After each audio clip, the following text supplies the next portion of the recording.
I think আমার asparagus almost ready, আরেকটু সিদ্ধ হবে। বাট আমি একটা জিনিস শেয়ার করে রাখছি, অ্যাসপারাগাস কিন্তু যখন রান্না করা হয়ে যায় ঠান্ডা হয়ে গেলে এটা মানে অ্যাসপারাগাসগুলো শক্ত হয়ে যায়।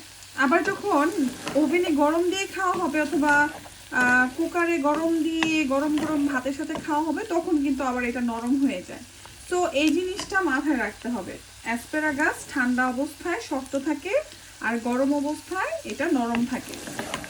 তো আমি রান্না করার পর ট্রাই করি গরম গরম খেয়ে নেওয়ার জন্য, যদি ঠান্ডা হয়ে যায় আবার যখন রাতে খাই ডিনারে তখন আমি কি করি ওভেনে জাস্ট গরম দিয়ে নিই 1 মিনিট, গরম হয়ে গেলে অ্যাসপারাগাস আবার নরম হয়ে যায়। সো দেখতে পাচ্ছ আমার আজকের অ্যাসপারাগাসের রেসিপিটা কত ইয়াম্মি লাগছে।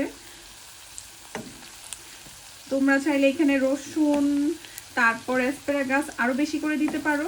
আমার বাসায় আজকে অ্যাসপারাগাস অনলি অল্প কয়টা ছিল, এর জন্য আমি এই কয়টা দিয়েই রান্না করেছি।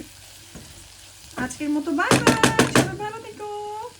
আর আমার ভিডিওতে বেশি বেশি করে লাইক দিতে, কমেন্ট করতে ভুলো না।